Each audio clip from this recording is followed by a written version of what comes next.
My first year with the Bombers was in 1952, which was the last year of Alumnus Stadium. So I played there one season. One season. And this is a very young-looking boy entering... That would be into manhood, and that would be me. Entering manhood, yes, and a remarkable career as a running back for the Winnipeg Blue Bombers. Gerry James was inducted into the Canadian Football Hall of Fame in 1981 and has been selected as one of the Blue Bombers' all-time greats. He is the youngest player to ever play in the CFL. He was 17, still in high school, when he was invited to training camp. He didn't realize back then how significant it was. He just loved the game. You didn't even know that they were there to see you. I didn't even know, no. They weren't there to see you. No. But they saw you. Well, they heard about me. And then they wanted you. Yeah. And you were still in high school. Yeah. From here, in his Nanaimo Bay home, just north of Nanaimo on Vancouver Island, Gerry, Kid Dynamite, reflects on not only football, but hockey as well. I had just come back from football. I was standing in front of the net, and he just gave me a little push like this, and I sort of lost my balance, like this. I was going to fall backwards. So I did a flip. Oh, so you sort of, that's a moment where you combine football and hockey into the same... Yeah, and so I just flipped over like this. and nobody ever believes me. Wow. And that's the second most looked at photograph. In the Hockey Hall of Fame. In the Hockey Hall of Fame.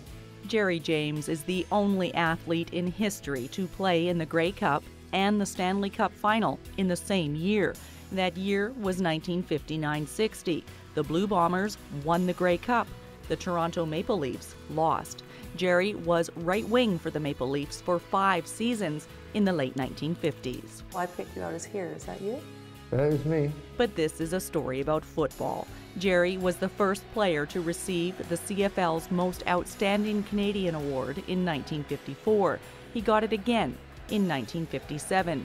He was the first one to score a touchdown against the BC Lions in the then brand new Empire Stadium. He was 18 years old. Canadian Football Hall of Fame. They're missing the pen. How come it's so... It fell off. And then how did it get cracked? I dropped it. Well, you have to take better care of your things. things. The other day when you said you wanted to see some stuff. Oh. So it's your fault. It's our fault. Yeah, because I dropped it. We're sorry. And that's what happens when you get excited. He doesn't seem that upset that his trophy is cracked. The game for him was never about acknowledgement or awards. And while his list of sport achievement is long, he still holds the record for the most touchdowns scored by a running back, 18. For Gerry, it was always about the game. I used to kick converts and field goals, and I know that there was one game, it was actually that game right there, that 61 Grey Cup. We tied the game at 14-13, and I had to kick the convert to tie the game in the last 5 minutes of the Grey Cup game.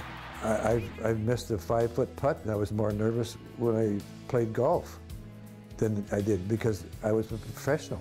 I was a professional athlete. That's what I did, and that's my job. Why'd they call you Kid Dynamite? Because my dad's name was Dynamite Eddie. Oh, Dynamite Eddie. And one of the sportscasters said that this is a kid out there. He should be called Kid Dynamite. And were you okay with that title? Oh yeah.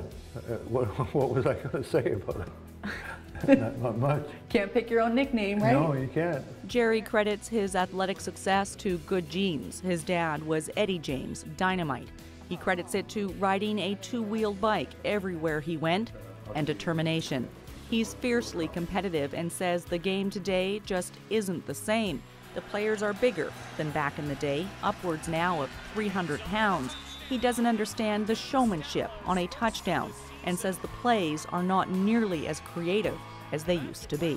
In the old days, if you had 2nd and 2, second down and 2 yards to go, they would never pass the ball. Now, without a doubt, they would always pass the ball in the CFL. So what do you think when you're watching a game today? I don't like it. Are you screaming at the screen? No, not like that. It's just, they don't run counter plays. They don't run extensions. They don't run reverses. They don't, if they do something, they just run it straight up the middle. I mean, there's no imagination. In the old days, they hardly ever called a penalty. Gerry has donated his brain to science, the Canadian Sports Concussion Project, and says his only regret is that he won't know the results. He'll watch the Grey Cup this year, but won't be cheering for any particular team. He just wants to see a good game, full of athleticism and strategic play. For Shaw TV, I'm Kait Burgan.